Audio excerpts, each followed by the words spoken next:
Magandang hapon na naman sa inyo, mga suki naming tagapakinig. Narito na naman po ang inyong lingkod, Kuya Meles. At ako pong muli inyong makakasama sa loob ng kalahating oras. At siyempre, kasama pa rin natin mga kaibigan ng ating mga artista sa radyo na siyang nagbibigay buhay sa ating mga napipiling liham sa araw-araw. At ang liham nating napili, mga kaibigan, ay galing sa isa nating masugid na taga-subaybay at siya po ay itago lamang natin sa pangalang Lori. Bueno, basahin na natin ang liham ni Lori. Dear Kuya Meles, isa rin po ako, Kuya, sa mga suki ninyong tagapakinig sa inyong programa sa radyo. At tuwing hapon, Kuya, ay lagi po akong nakaabang dahil may mga aral din akong natututunan sa mga pinapadalang liham sa inyo at na kapupulutan ko ng aral sa buhay. Itago na lamang po ninyo ako sa pangalang Lori. 38 taong ko lang at isa na po akong balo, Kuya, at may isang anak. Ang problema ko ngayon, Kuya, ay tungkol sa aking anak. Para malinaw sa inyo, ganito po nag-umpisa ang lahat, Kuya Perez.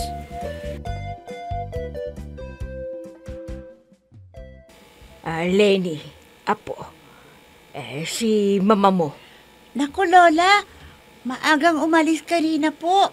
Saan daw siya nagpunta?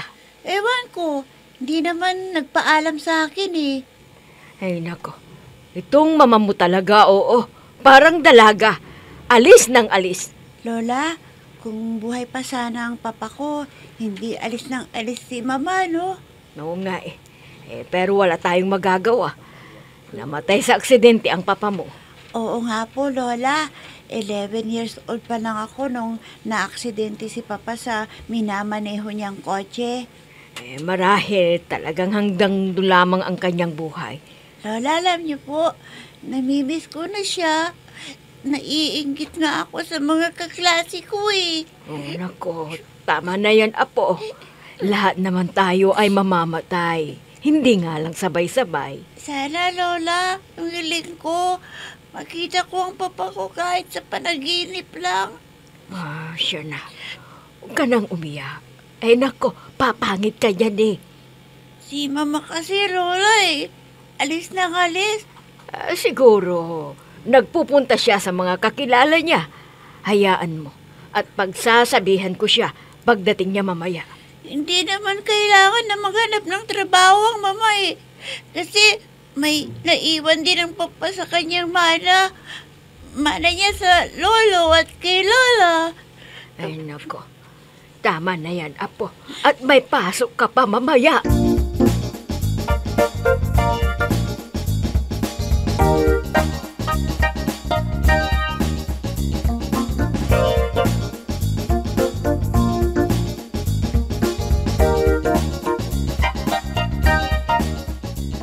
Saan ka ba nanggaling, ha, Lore? Ha? Wala po, inay. May pinuntahan lang ako. Anak, kung aalis ka naman, magpaalam ka naman sa anak mo. Inay naman, pati ba pag alis ko magpapalam pa ako? May sarili na akong isip, inay. Hindi yan ang ibig kong sabihin. Ano, inay?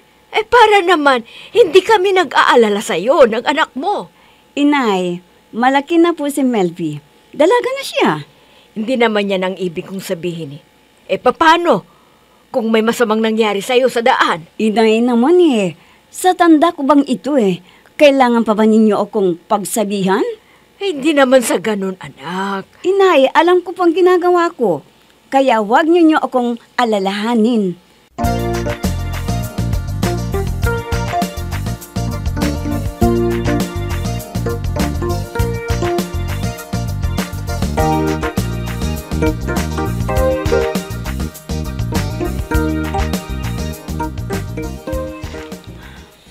Nakakahalata na ang inay. Dahil sa madalas na pag-alis ko sa bahay. Ano mo naman yung inay mo? Sa edad mong yan, hinihigpitan ka pa niya. Alam mo naman na may anak ako. Dalaga na siya. Pati siya nagtataka na rin. Dahil sa madalas na pag-alis ko ng bahay. Dapat naman kasi, paminsan-minsan magbanding kayo ng anak mo. Para hindi naman siya bayip sa bahay ninyo. Oo nga, no.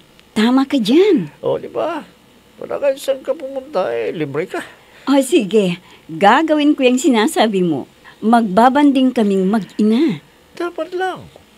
Para lang gagawin mo, ayos lang sa kanya. Sa bagay, matagal-tagal na rin kaming hindi namamasyal na mag-ina. Wala. Saan tayo kaya? Ikaw, kung saan mo gusto. Sinabi mo yan, ha? Oo naman. Sabik na rin ako eh. Sige, tayo na.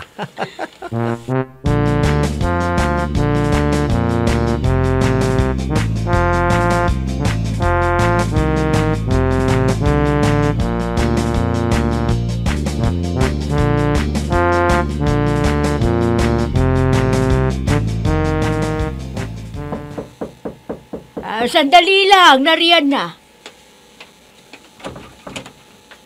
May delivery po ba? Hindi po. Itatanong ko lang po sana kung nandito si Lori. Si Lore, kamo. Opo, nandito po ba siya? Wala siya. Bakit? May kailangan ka ba sa kanya? Wala naman po. Dadalawin ko lang sana siya. Ano? Dadalawin mo siya? Oo, sana. Kaso wala pala siya eh. Maagang umalis. Mamaya pa yun uuwi. Ganun po ba? Oo. Teka, ano nga palang pangalan mo? Para alam kong sabihin. Pakisabi po si Larry.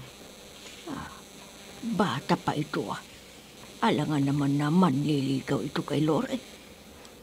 Sige po. Magpapaalam na po ako. Sige. Sasabihin ko na lang sa kanya na galing ka dito. Ano ulit ang pangalan mo? Pakiulit mo nga. Larry po. Sige po, magpapaalam na po ako. At salamat po. Walang anuman.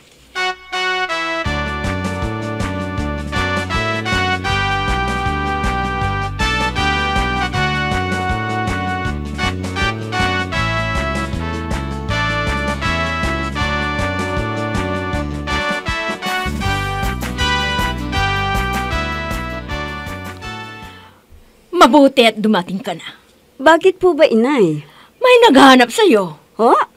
Ano pong pangalan niya, inay? Teka. Larry. Oo, Larry nga ang pangalan niya. Kilala mo ba siya? Opo, inay. Kilala ko siya. Bakit ka ba hinahanap? Bata pa yun Sinabi niyo ba kung saan ako nagpunta? Bakit? Alam ko ba kung saan ka nagpunta? Basta ang sabi ko, umalis ka. Ganon ba? Babalik pa yon dito. Hoy, Lori tapatin mo nga ako. Nanliligaw ba sa'yo ang Larry na yon? Parang ganon na nga, inay. Aba, Lori, bata pa yun. Baka paglaruan ka lang noon. O kaya pera mo lang ang gusto sa'yo ng lalaking yon. Inay naman, pera ka agad? Ano pa bang aasahan mo doon? Aba, Lori, 38 ka na. Sa pagkakaalam ko, wala pa siyang 30. Hayaan niyo siya, inay. Bastang alam ko may gusto sa akin ang Larry na yun.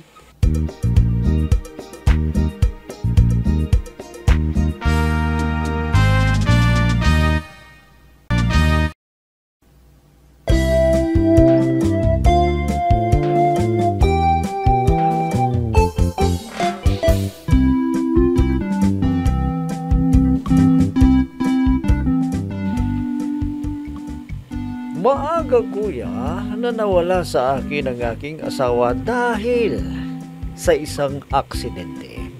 At nagkaanak kami ng isa. Kuya, may nanliligaw ngayon sa akin na medyo bata pa. At sinubukan niyang pumunta sa bahay. Hindi ko alam, kuya.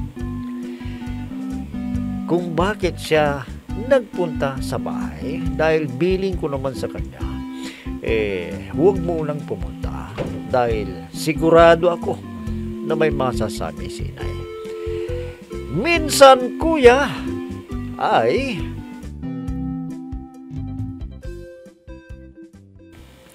Ano ka ba naman? Nagpunta ako sa bahay ninyo, wala ka. Bakit hindi ka kasi nag-text sa akin bago ka pumunta sa bahay? Biglaan kasi ang pagpunta ko dun sa inyo. Uli-uli, pagpunta mo sa bahay, mag-text ka muna, ha? Parang nagagalit yata ang inay mo eh. Kaya nagpaalam na ako kaagad. Teka nga muna. Talaga bang seryoso ka sa akin? Tinatanong pa ba yan? Dadalaw ba ako sa bahay ninyo kung hindi ako seryoso? Pero alalahanin mo, may anak na ako at dalaga na siya. Di ba sinabi ko naman sa'yo na walang problema sa akin yan. Mahal kita, Lori, at handa kitang pakasalan. Baka sinasabi mo lang yan dahil may pera ako. Ano pa bang patunay ang gusto mong mangyari, Lori? Pakakasalan kita. Hayaan mo at pag-iisipan ko pa. Ano? Ang ibig mong sabihin? Hindi ka pa makapag-desisyon ngayon? Hayaan mo muna akong mag-isip dyan sa alok mo, Larry.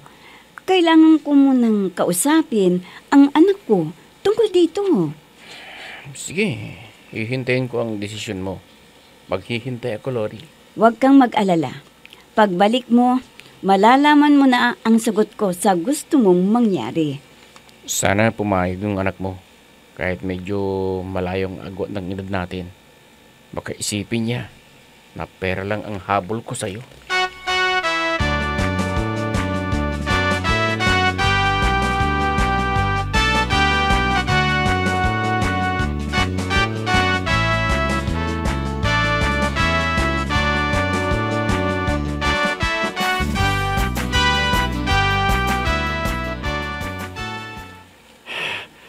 mag-usap nga tayo, Lori.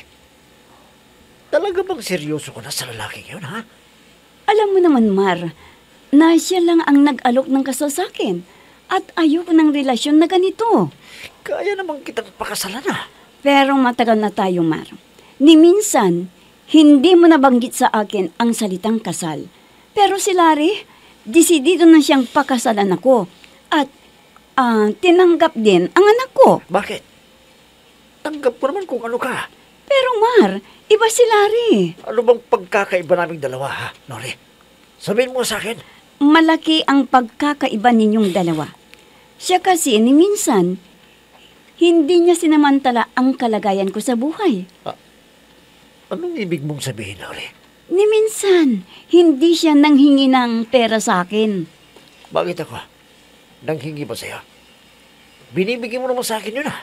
Pero nararamdaman ko yon na kapag hindi kita nabigyan ng pera, para bang matabang ka. Kaya tatanggapin ko na ang alok sa akin ni Larry na magpakasal na kami. Sige. Kapag itinil mo yung pagpapakasal mo sa lalaking yon, manggugol ako. Mar!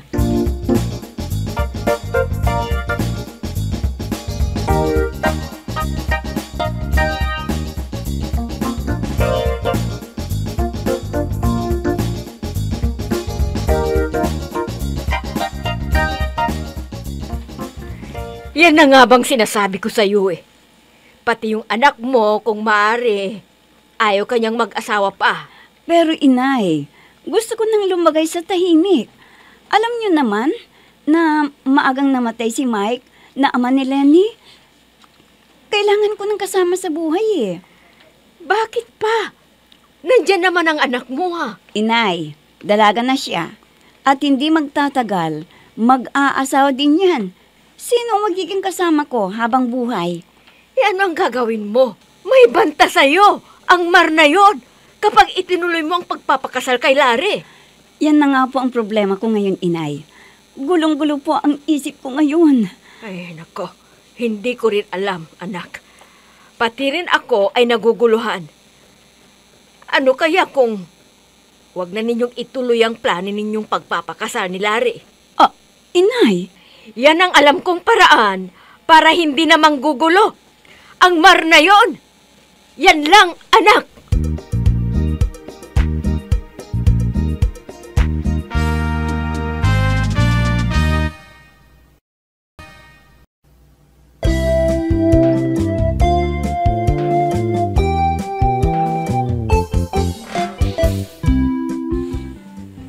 Hindi ko na alam, kuya, kung ano ang dapat kong gawin. Dahil nagbanta si Mar, kuya, na kapag itinuloy namin ni Larry ang magpakasal, ay manggugulo daw siya. Pati ko, kuya, naguguluhan. Naiintindihan ko naman ng anak ko, kuya, dahil gusto pa rin niya na maging buhay dalaga pa ako at ayaw niya na mag-asawa akong muli. Kuya, naguguluhan ako kung itutuloy ko pa ba ang pagpapakasal kay Larry. Dahil may banta nga si Mar na siya ay manggugulo. Ano po ba ang dapat kong gawin, kuya? Sana po'y matulungan niyo ako sa aking inilapit na problema. Lubos na gumagalang Lori. Alam mo, Lori, naiintindihan ko naman ang kalagayan mo. Siyempre, kailangan mo pa rin ang kasama sa buhay dahil bata ka pa naman eh. Magdadalaga na yung anak mo. Pero ang gusto niya, huwag mo nang palitan ang kanyang ama. Dahil maaga kang nabalo dahil sa isang aksidente. Ngayon, may dati kang karelasyon na kaedad mo rin. At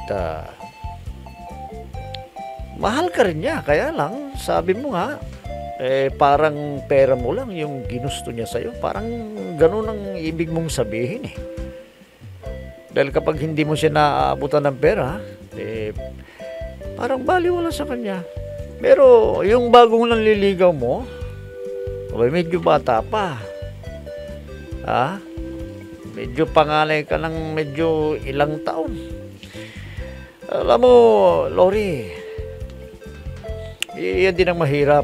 Hindi natin alam kung ano talagang plano ni Larry sa'yo. Dahil habang tumatagal, kung sakali na nagsasama na kayo, hindi mo maialis. Dahil ikaw nga, panganay ka sa kanya ng kulang-kulang na 10 taon. Kaya siguro pag-isipan mo munang mabuti yan, Lori. Kung nadada ka lamang dahil sa mga pananalita ni Larry, malay mo, baka pera lang din ang habol sa'yo.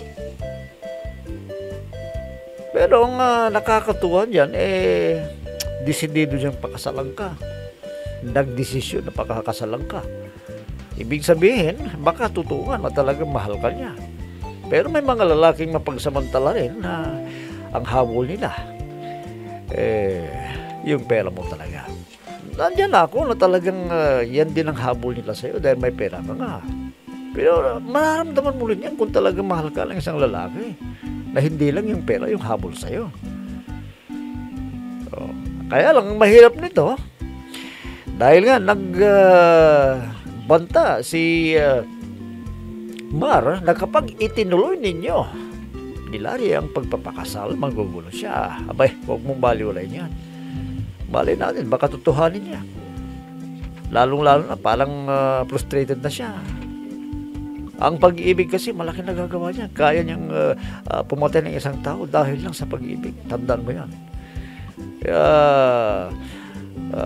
kung ako sa'yo, medyo ipagpaliban niyo muna yung plano ninyong dalawa ni Larry.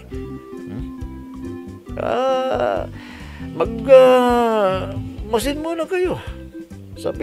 Sabihin mo kay Larry na huwag muna.